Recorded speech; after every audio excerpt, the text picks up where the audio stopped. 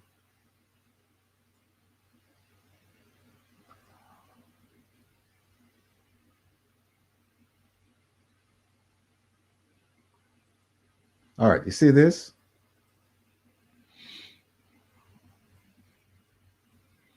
It says that in the Prime Minister's South Tanja West Central, in his constituency, that there are 32,213 registered voters, and they came up with 17,997 spoiled votes.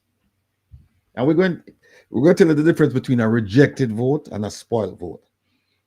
And then I come up with this, said the Prime Minister received on election day and night, he received 7,050 after being behind with about 14 boxes to go.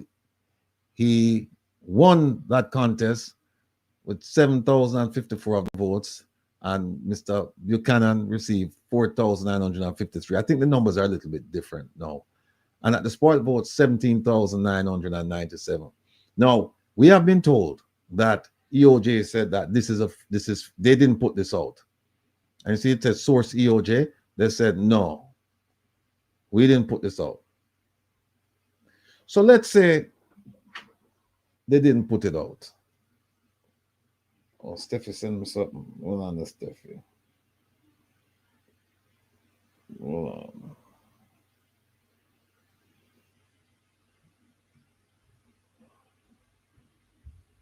Oh, wow. Oh, wow. Opal. Please put that one up for me, Opal. Big up yourself, Steffi, sweetie. Now, so the EOJ said, no, we didn't put this out. This is fake news, right? But the Prime Minister won.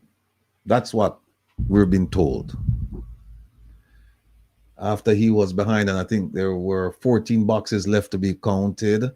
And based on what I've read, the Prime Minister received up above, I think, like 90% of the remaining boxes. So that means that every 10 voters in those boxes voted for out of every 10 voters, 9, I think, voted for the Prime Minister, which is, they're saying that's just, it's unheard of. It's unheard of. So the question is, what can Mr. Buchanan do? What can he do? The Representation of People Act, it gives the guidelines as to what can be done to rectify a situation like this. I don't want to bore you with the details because it's some parts of it are very convoluted. It's very legalese, and it's going to take you don't need that. So let me just break it down for now, right? In a situation like this, you have a count, the count that you hear on TV. That's not the final count. It's a preliminary count. Then, after the preliminary count, you have a final count. And the final count, they go through it again and then find some things and whatnot. And that's where you find, that's where you can deal with the rejected ballots and the spoiled ballots. And then you have something called a magisterial count, where you can get a judge, depending on how many votes you lost by. So, for example, let's say you lost by 2,000 votes, but you want to contest like 10. You're not going to get a magisterial count. Because they're going to say, even if we give you the 10, it won't make a difference. It won't make a difference. So you may have to go to court. Now, in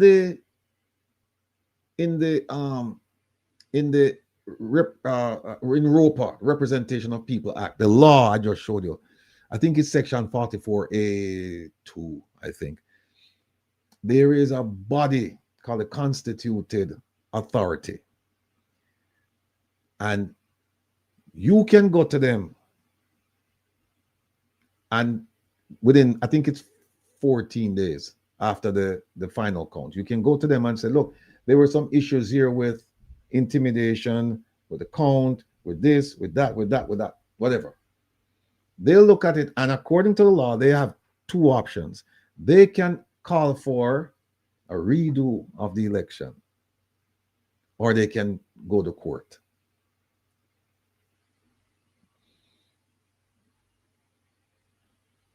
How many of you know? How many of you know what happened in 1997 and 1998 in that same constituency regarding our prime minister? How many of you are aware of what took place there?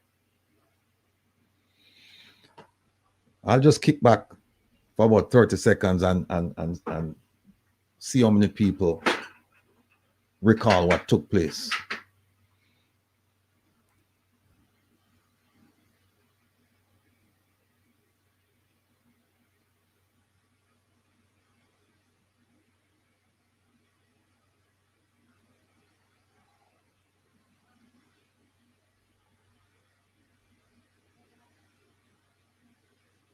Before I show you, he lost and Portia allowed him to stay.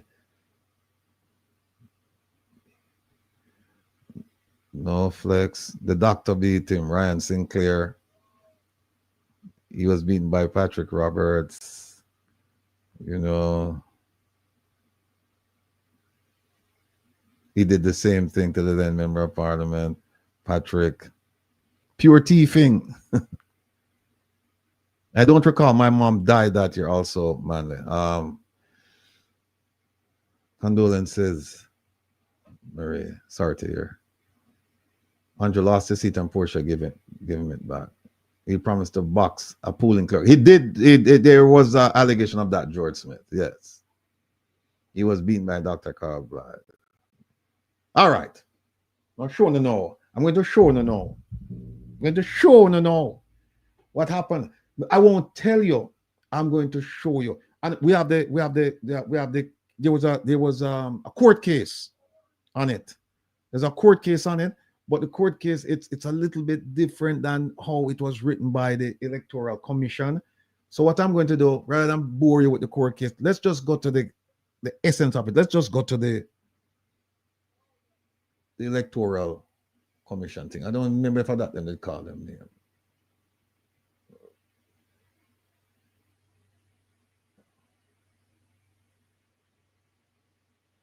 Okay. Now stay with me.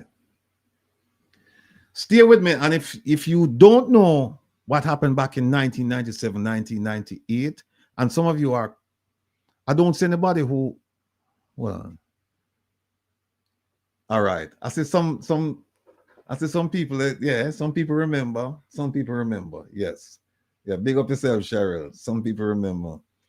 But I'm talking, but the details, I'm going to give you some details now, but it's not as detailed as the court case, as the case itself. But this is coming from the Director of Elections. Take a look.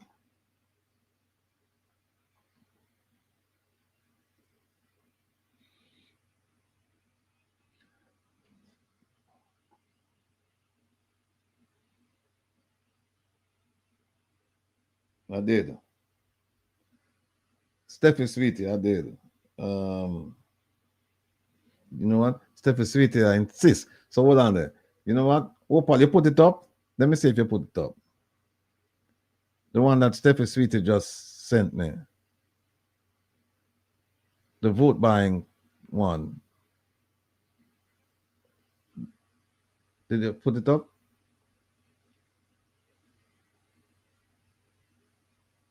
No, not this one. I sent you one by WhatsApp.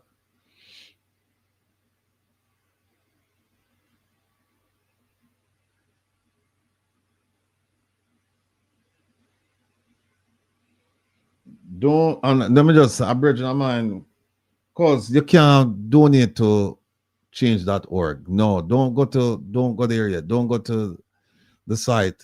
We'll get to that part. But don't go there and donate. Oh, Kevin is doing it. All right, so we could go to this then. All right, while Kevin is doing this. All right. General election 1997 report of the Director of Elections, Jamaica. All right. General elections, there it is, published November 1998. All right. So here, we'll big it up, yeah.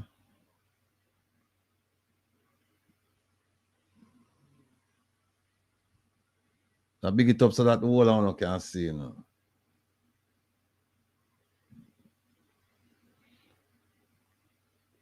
Opal, move this somewhere, please.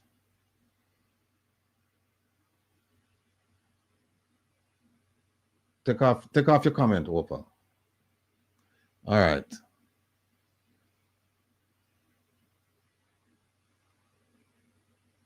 So this is, oh, Kevin, you need a thing? Opal, move your comment, please.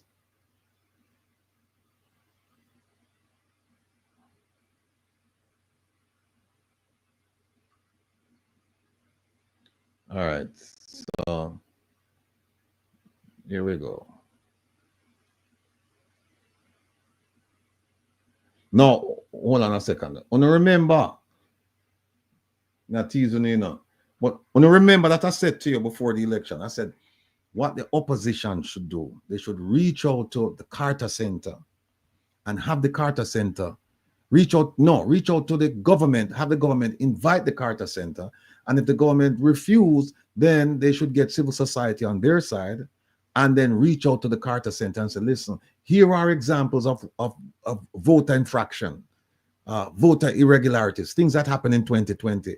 And so we're asking you as an international organization to plead with the government of Jamaica and come in, right? Remember, we were saying that, and that didn't happen. That didn't happen. Hold on a second, people. Kevin have the mouse. I'm gonna do some work, yeah. And I big up Kevin, you know, because Kevin and a whole lot of things to do, you know. And I tell you what, last night I was up until past. Kevin called me after midnight last night and said, look, let me just put up the stuff because I won't be available tomorrow. And to show you how committed Kevin is to all of us. Kevin have a bunch of things to do, you know, and Kevin I didn't call Kevin this evening, you know. Kevin called me and said, let me help you out because Kevin knows I need help bad. And Kevin come on and said, I'm going to work with OT and get you up and running. And see, he might put up something now that's very important. And I have to say this, you know. I have to say this. And then I'm going to show you what the Prime Minister did back in 1997, 1998. And for those of you who didn't know, you're going to be shocked. And remember what I said, for those of you who were with me at the beginning, I said, remember that phrase, what goes around comes around. And what happened is likely to happen again. All right. Kevin, give me a little break here.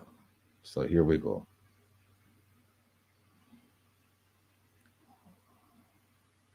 See that? Observers. See that? It said for the first time, observers were allowed into the polling station to observe the taking of the poll. So it's not the first time. So nobody can say, well, it never happened before and we're not doing it. Look at what it says.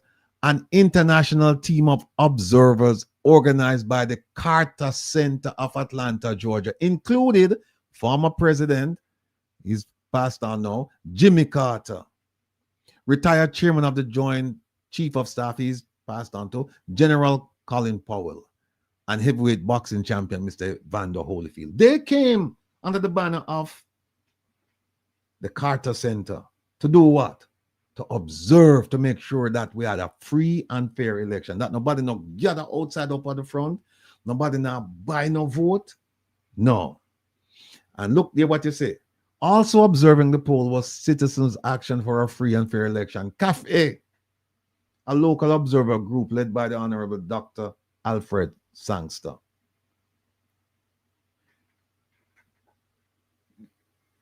You free me up here, Kevin?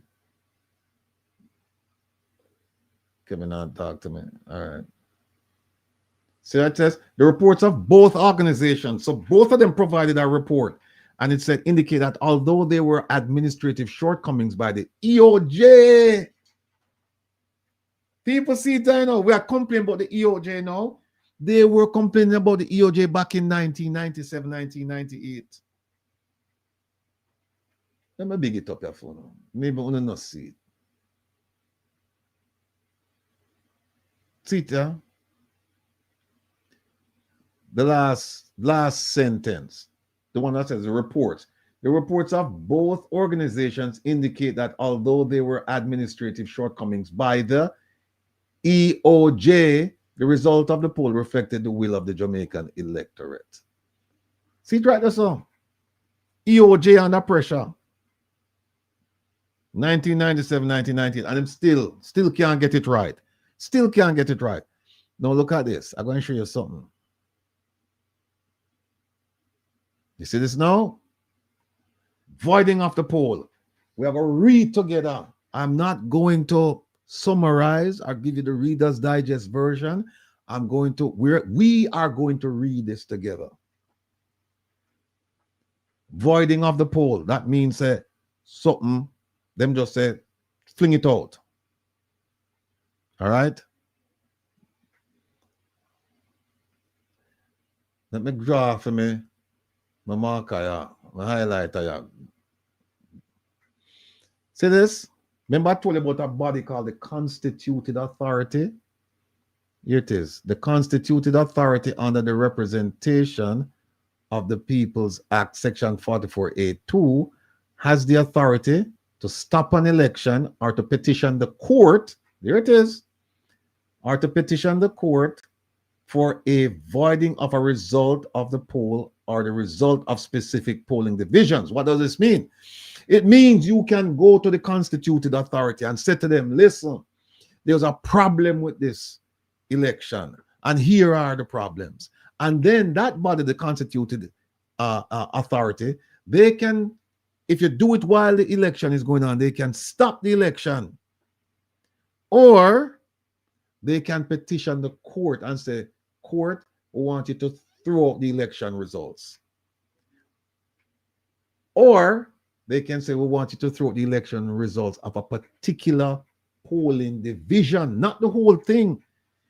If you in a constituency, if you let's say you have 8 divisions and there were issues with 2 divisions, you can go to the Constituted Authority, present them with the evidence, have them go to court, and have asked the court to say, listen, we want to throw out the 2 divisions, not all 8, the 2 that we had a problem with. We throw them out. That's it. And here's what it says. It says a petition can be made on behalf of a candidate or on the authority's own motion. So anybody can do it on behalf of the candidate. The candidate can do it him or herself. Or the authority, the Constituted Authority can say, okay, we're going to do it on our own. Right? All right. Follow me, people. Follow me carefully. Due to malpractices carried out in the constituency of West Central St Andrew. When you say malpractice, means somebody never do what they're supposed to do. Somebody with a responsibility, a professional, didn't do what they're supposed to do, and people suffered, or a person suffered. Right?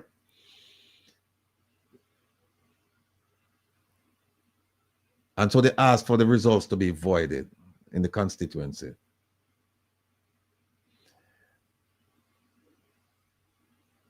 Let's start right here. The Jamaica Labour Party candidate secured a majority of the votes cast in West Central St Andrew. right? And the court upheld a request for the voiding of the poll in West Central St. Andrew. We're not worried about the other part, South Central St. Catherine, just St. Andrew. The date for the retaking of the poll for West Central St. Andrew was the 26th of March, 1998. Now remember, the election was in 1997. And they went to court. And the court says, okay, fine, this is what we're going to do. We could get down into the nitty-gritty now.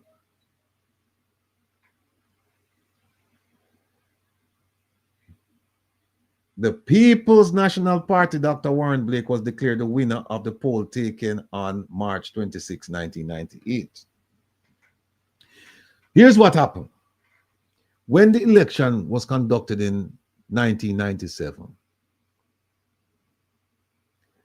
my understanding is that the Andrew Holness wasn't prime minister, that he won, but there were some problems, and that the PNP candidate brought it to the attention of the officials, and it turned out that the PNP candidate won.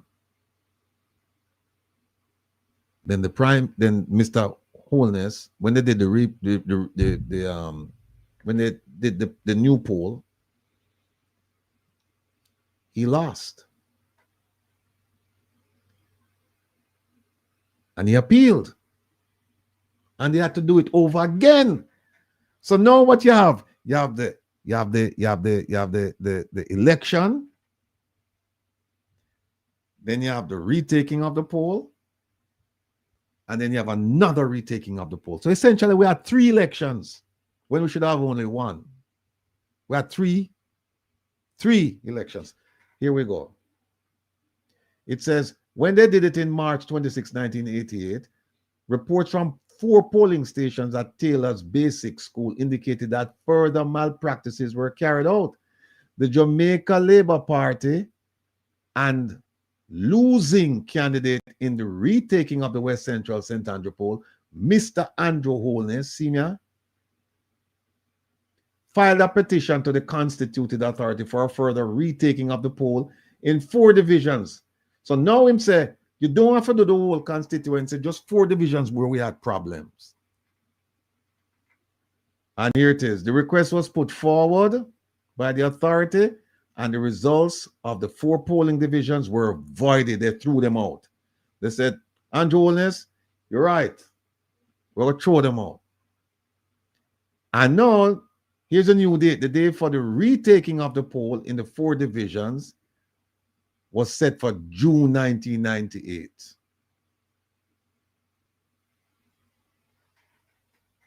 Three times they had this election. They had it constituency-wide. Then they had another one constituency-wide. Then they found problems with 4 divisions. Then they went and said, okay, let's do another retaking of the poll in those 4 divisions. And then the prime minister won. The one thing they show, and people should have realized this, is that the prime minister is dedicated. The prime minister is him not give up. So what you have to do, you have to lean into the wind with him. You can't give up either, because he's not going to give up.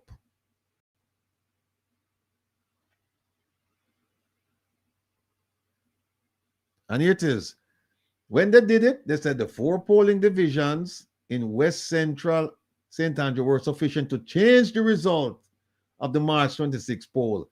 And indeed, after the poll on June 30th, Mr. Andrew Holness of the Jamaica Labour Party was returned as a member of Parliament for West Central St. Andrew. See there? And look who was there. Look who was the director of elections. When I look out against Danville still, but Danville was there. Danville sign off on this report here.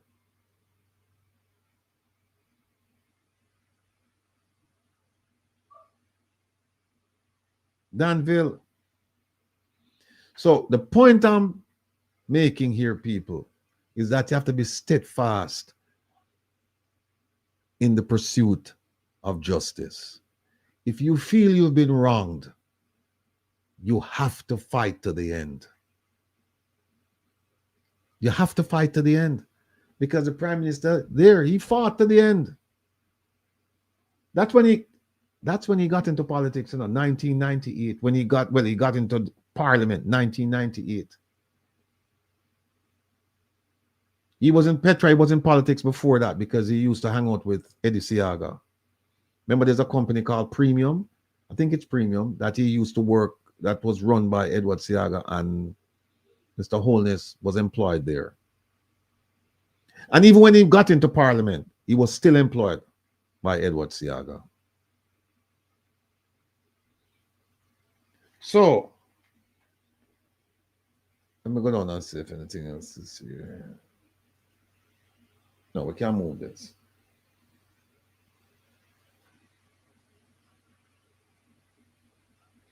So what I'm telling you is this.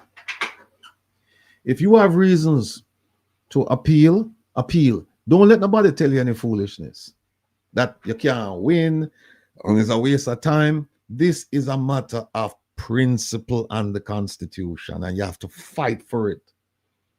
You have to fight for it. So here's what I'm being told about West Central St. Andrew, a place that I used to live in. The place behind me is one gully away from it. You just, that street here, you just take that street, go all the way up to the top, and there's a gully. You cross that gully there, you're gone over in the Prime Minister constituency. You're gone over in a Tower.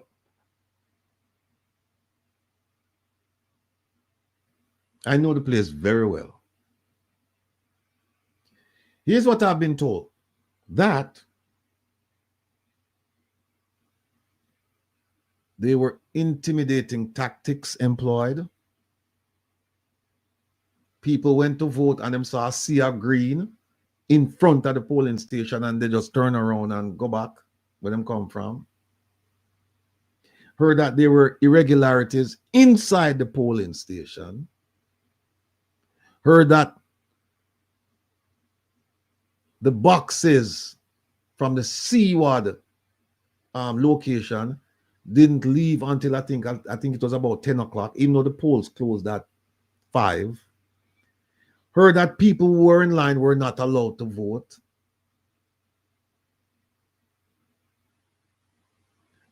Those things, if proven,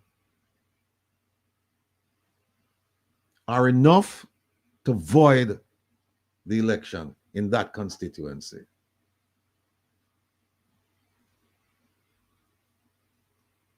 If proven, if true, those things are enough to void the election in that constituency. But let me go back and show you something.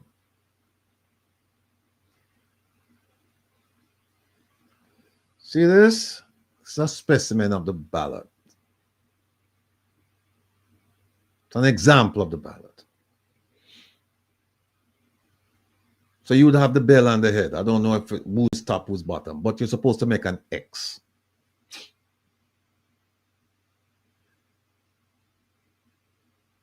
And let me show you something.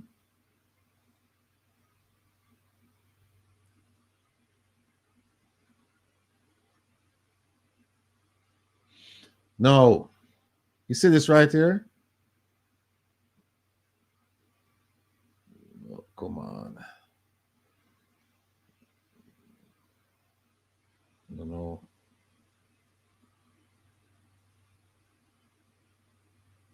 Kevin, where you there?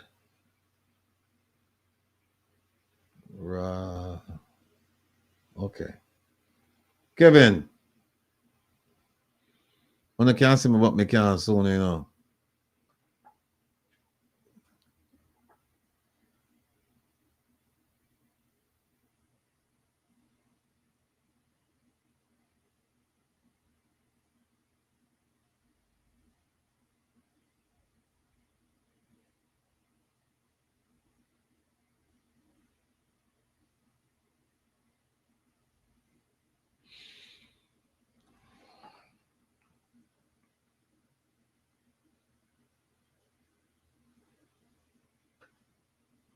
Hold on, folks. I'm try to get Kevin because the screen went dead.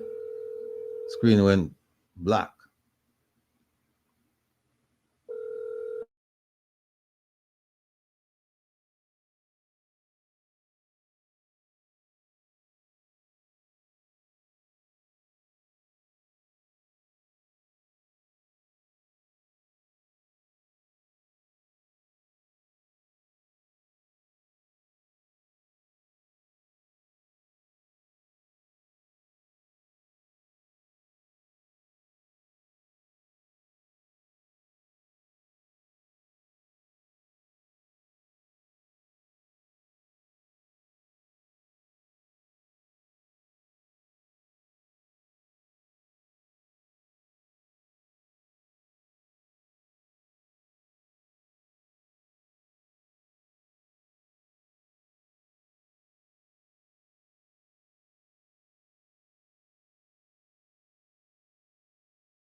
Let's repeat.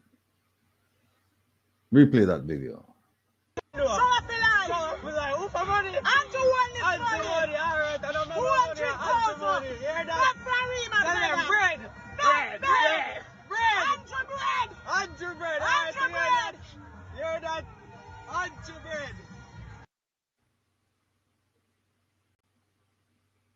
Okay. So, people.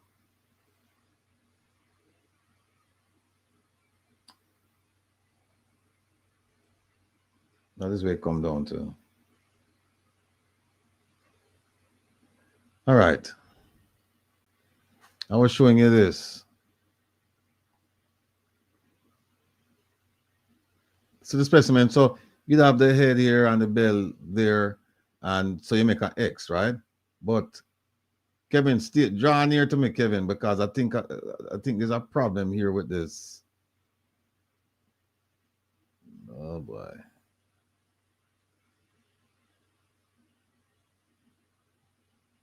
Let me see something. Yeah.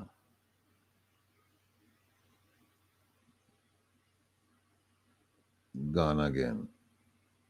Oh, hold on there. All right. I can't see me. All right, let me come out of this. Let me come out of this and use this. All right. Let's say you make an X right here. Right? With the green there. And then there's another X right here. So now, when them look at the ballot, them say 2 X's. Or them see this X here, this top X, somehow it's extended down here. It's extended down into the second box. What do you call that? What would happen there?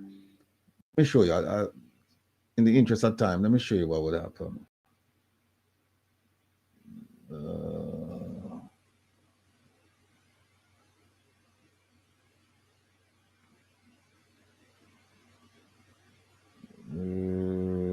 Spoiled.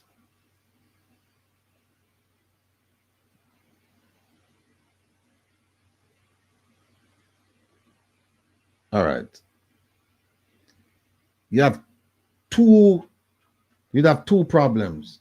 You'd have a rejected ballot and you have a spoiled ballot. Right?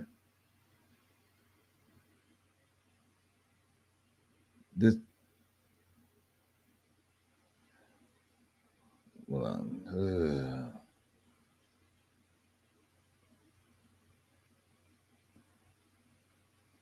Here it is right here. A spoiled ballot.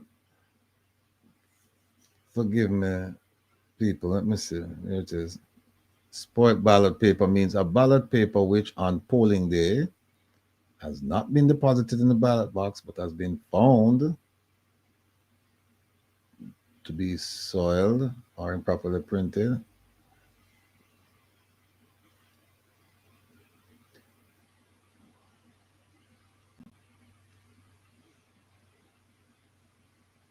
Or another.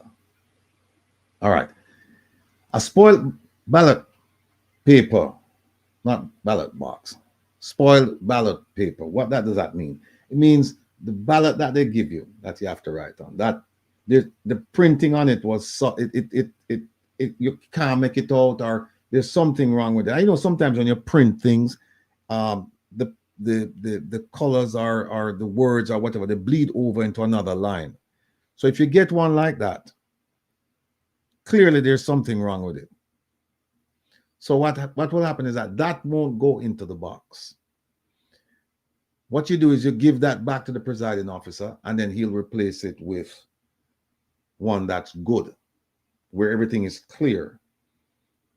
Or if you make a mark on it, like you mark an X, and let's say you mark the X, and you really want to mark the X for the head, but you mark it for the bell. You're in a hurry, and you just mark it, and then before you turn it in, you realize that's a spoiled ballot paper. That will not go into the box.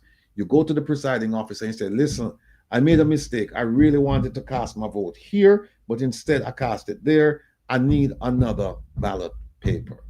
And then what happens, they have to take that, and my understanding is they put a hole through it, and they see if that it's not counted, it doesn't go into the box. That's spoiled ballot paper. Now let's go to the one that they say it's rejected. Did I pass it? Oh, here it is.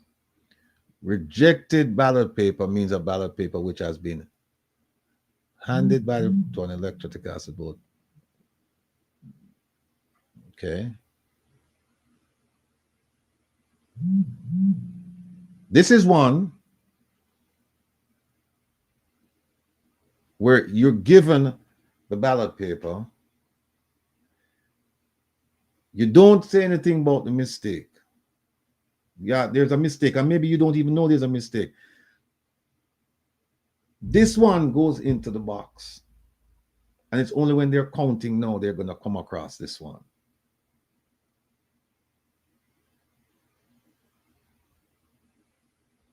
Right? Only when they're going to come across, only when they're counting, they're going to come across it. And so they'll look at it and they'll go, oh, we have 2 X's on this thing here. But the person didn't bring it to our attention. They just throw it in the box, and now we're seeing it. This has to be rejected. That's the main difference.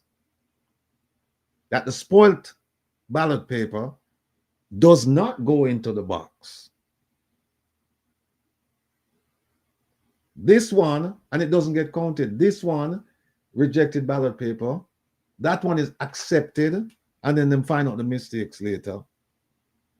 And then they say, oh, but we can't count it because it has 2 X's on it, or the X is in one place, but it extends over into another one, so we're not quite sure. And there have been cases where, even though the X is not squarely within a box, where the courts have found that there was an intention for you to put the X in that area.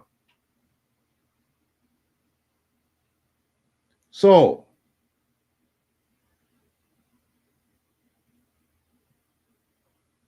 they're going to be looking at rejected ballot paper, and they're going to be looking at spoiled ballot paper. Here's what I suggest. Here's what I suggest. To any candidate who's having this problem, as Mr. Buchanan, here's what I suggest. When you get the final report, because the final report is not given on election night or the day after, because they have to tally up everything. So you're going to be able to see the votes that were counted for your opponent, the votes that were counted for you, and you're also going to see spoiled and rejected. So in addition to arguing before the constituted authority that, listen, they were intimidating people. They didn't count people who were in line. They didn't let them vote. There were problems going on inside the polling stations. The box took a long time to get to the counting area. You can complain about all of that. But don't lose sight of the fact that the ballots are there, rejected and spoiled. So you want to know the number of rejected ballots and the number of spoiled ballots, because that could turn the election as well. And here is what I suggest.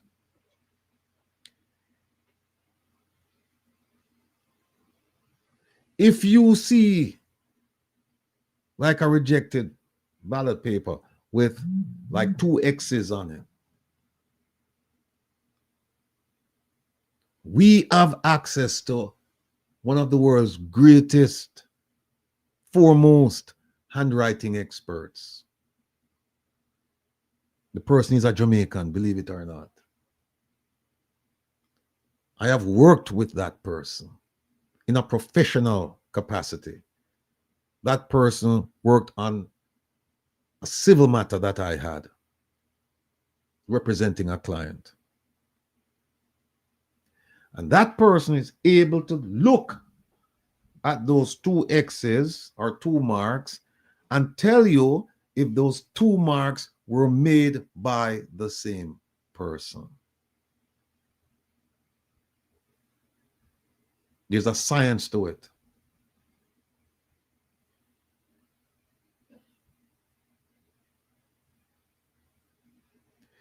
And the second thing is, I don't know if they use pen, or I don't know if they use pencil, or I don't know if they use both. Can somebody tell me if it's pen, pencil, or both that you have to mark your ballot with?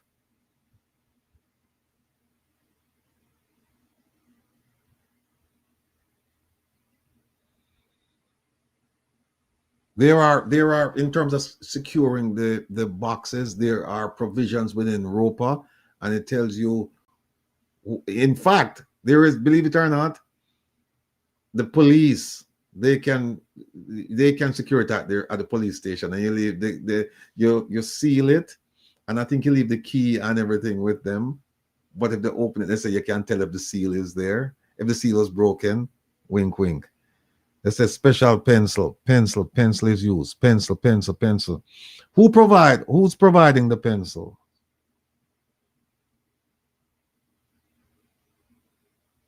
Pencil.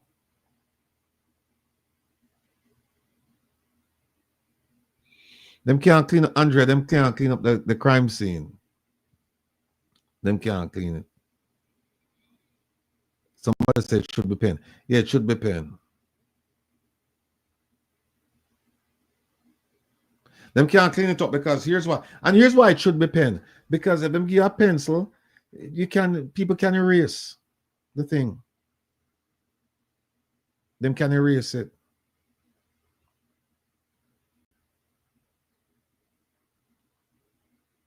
And somebody says special pencil. All right. So in addition to telling if it's the same person who make that mark, them can't tell. Here's another thing.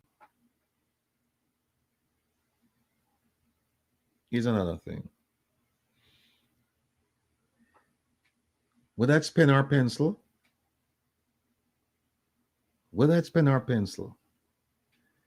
you can tell if those 2 marks were made by the same pencil. To the naked eye, it might look like it's the same pencil. But there are special tests that you can do that will tell you if those 2 marks came from the same pencil.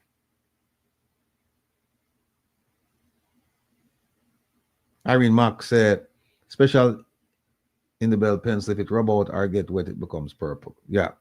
But what happens if it looks like a regular pencil, Mark, when they're counting it, they're not going to do the testing. So they'll just look and they'll see it, and they'll see 2 pencil marks on it, and they'll say, okay, this one is rejected. They'll say it's rejected. And they keep to say the same thing too with the spoiled. Except that spoiled, they have to give you another ballot. They have to give you another ballot. No, you can't do that, Magallian, because you're not supposed to know who. You're not supposed to know the name of the voter. And in fact, if that's one of the reasons why they can even reject a ballot. If there's any indication as to who the voter is, they can. That ballot won't be counted. So if you check the box and you put Mr. So and so, whatever, and you indicate who you are, your address or whatever, that's not counted.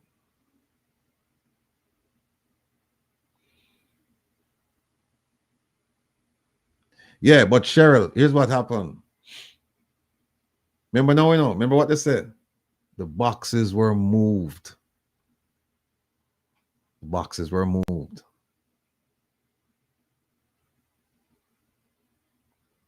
The boxes were moved. And Francine, we have heard situations where the boxes were moved to locations where both parties were or members of one or another party, they weren't allowed to see certain things. I even heard a story today about people voting and they have them gun on the table. Not this election though, not this one. But I've heard about some irregularities that you just wouldn't believe. And these irregularities, they came to me through eyewitness account.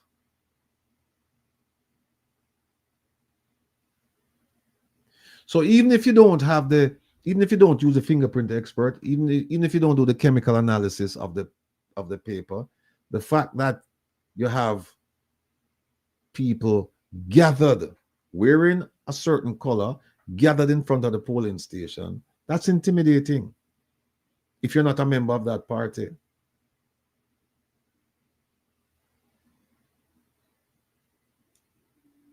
If people were standing in line at 5 o'clock and they said, no, can't come in and vote, that's a violation.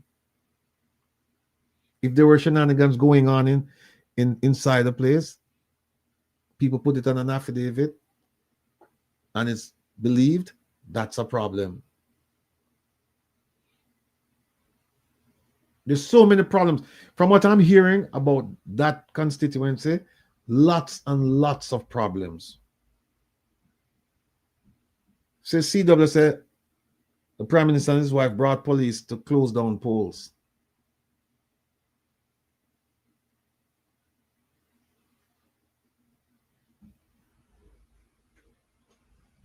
So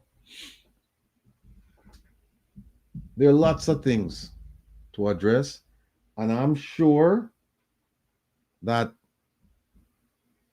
those things are being considered. I don't know what route. And by the way, this goes for the whole election in it, not just for West Central St. Andrew. The whole election. If you felt that, if you're a candidate and you felt that, hey, I was robbed because of A, B, C, D, E, F, G, I'm sure you have somebody who can just look at the statute and they can tell you what the requirements are to file. And you see, I've been asking whether or not in Jamaica they have election lawyers. Like, I know in America they have lawyers, that's all they do. That's their specialty, elections. And they know the rules inside out. They know how to break them too.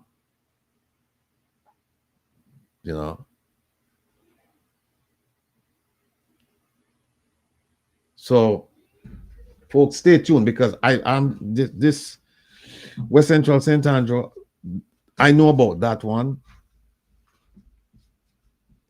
That is going to continue for a while. And I said to somebody today, I said, you know what's going to happen? You have to be prepared for a fight. It's Laura, it's voter suppression. Yeah.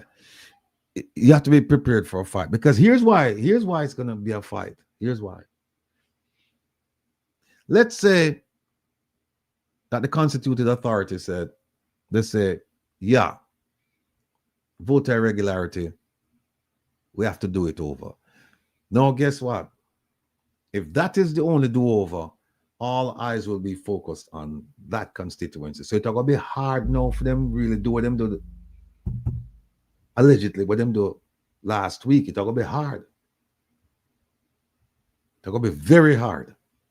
And if them bring, and if you have international observers who come in and watch this thing, it's going to be even harder. And let's say the Prime Minister, let's say him just the cards knowing I'm in favor and him lose the election. Guess what happened? We don't have a Prime Minister.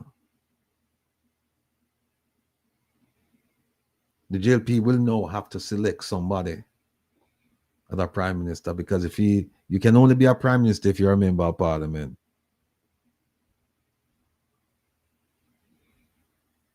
Because the way it works is that you don't vote for a prime minister, no people. You don't vote for a prime minister. You vote for MPs, and then the MPs of the winning party, they decide, they select the prime minister. Of course, the governor general have a role to play, but him no.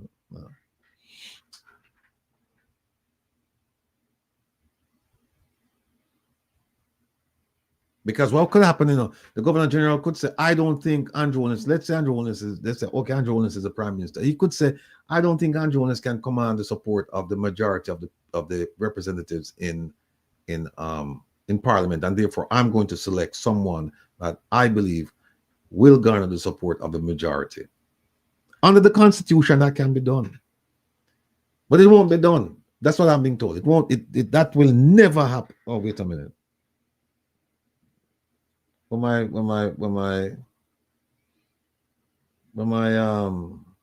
favorite, where should I? What should I run the left, man? That won't be happening. That will not happen. That will never happen. Thank you. That will never happen. That will never happen. Here, listen to this, people. I was absolutely shocked at the low turnout. Even during the course of the day when I heard challenges at the polling station, at some polling stations, I didn't think that we would end up anywhere near 39%, that we might get to 45% and not the 50% that people indicated. So I was shocked, absolutely. What are some of the factors then, in hindsight, what are some of the factors that might have contributed to that in terms of some of the responses you might have received to some of the questions polled? Perhaps, is it possible that there were some indicators in some of those responses and the people's outlook on some of these issues that might have contributed to that? We make the point, and I can be quoted as saying that when we do a poll and 50% of the people say they're going to go to vote, we match that against historical patterns, and we water it down by about 2 percentage points thereabout. So my expectation, and I did say so prior to the election, was that we would end up on about 46-47% turnout, because between the time that people say they're going to go to vote and they vote, there are a number of factors that impact them. One is voter suppression. One is difficulty. There's all sorts of factors impact people. And therefore, we historically have done a thorough analysis of intention and actual, and there is about a 3-4% fall off between intention and action. We expected it to be about 46%. On the question of voter suppression, how do you define it? Does that include persons being given financial inducements not to vote? Both, right? Both. And as a political analyst, as opposed to, first of all, I get a lot of feedback from persons about how the system works. We can't verify it. One of the questions we had in our poll in August was, would you be prepared to take money or an incentive to vote or not to vote? And we got answer to both. And therefore, this is the kind of bilateral way in which people are approaching this whole question of voter suppression. Remind us of those figures, the data that you gathered in respect of that. Over 80% happily. over 80% in the poll that we did between the 2nd and 11th of August, 80%, 83% said, no, I wouldn't take a bribe to go and vote. And about 81% said, no, I wouldn't take a bribe not to vote. All right, so we may want to say, depending on how we want to flip it, at 80% is a very strong positive, but it means that about 2 in every 5 persons would be prepared to accept some kind of incentive to either vote or not to vote. So those are worrying numbers for me. I looked at, this is where the lower number is more important as far as I was concerned. Close to 20% said they would take a bribe, all right? And that can make all the difference. Absolutely. Absolutely. Absolutely. And what we were hearing in some situations was that the magnitude of the incentive was substantial.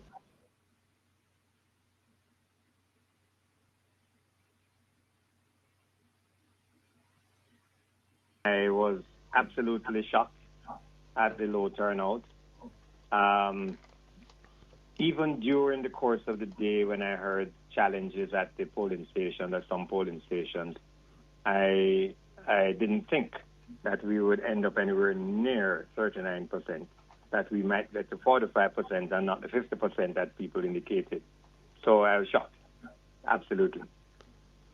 What are some of the factors then, in hindsight, what are some of the factors that might have contributed to that in terms of some of the responses you might have received to some of the questions polled? Perhaps is it possible that there were some indicators in some of those responses and the people's outlook on some of these issues that might have contributed to that?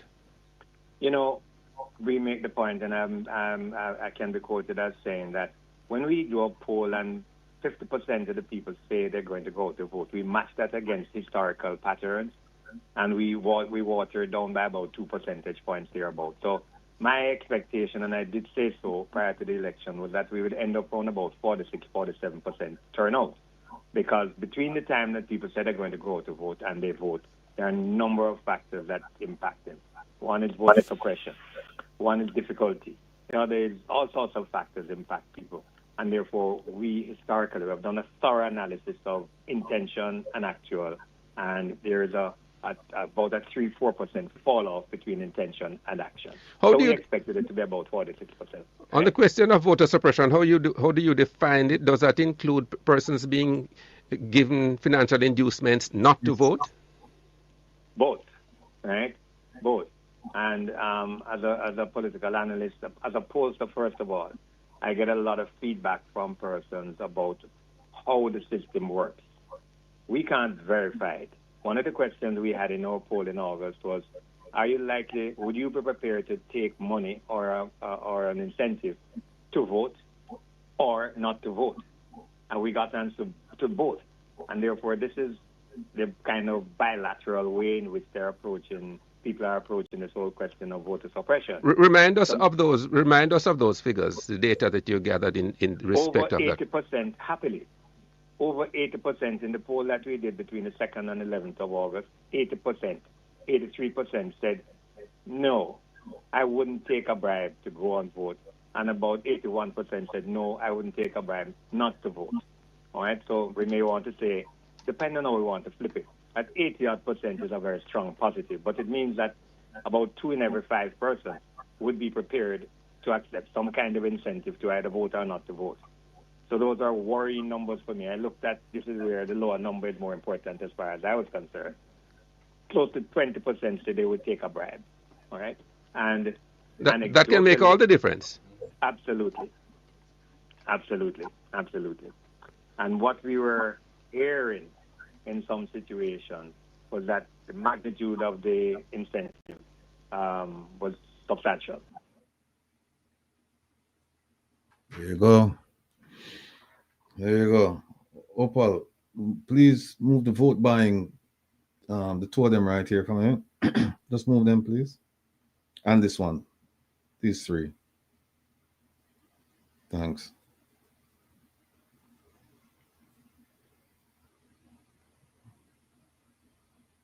And this one. All right, thanks. All right. We can move from the election and what can what should be done to address the number of issues. And they vary from constituency to constituency. But just rest assured that there are procedures in place to address these. The question is, will people pursue their right to an appeal? Will they pursue it? That's the question for me. The question is not whether or not actions that constitute a violation of ROPA occurred. I've seen enough to say, indeed. Indeed. Am I going to say it's widespread? I don't have that evidence to say it's widespread, but I can tell you that I have evidence of some polling stations where that occurred. And as a result, it is my considered belief and judgment that action should be pursued. If for no other reason, the fact that we live under a constitution, as much as we may not like it, it is the guiding light for us at this point. I know we want to change it, but it's the guiding light. And we have to abide by it. And we should abide by ROPA as well. And there are other laws concerning voting in Jamaica.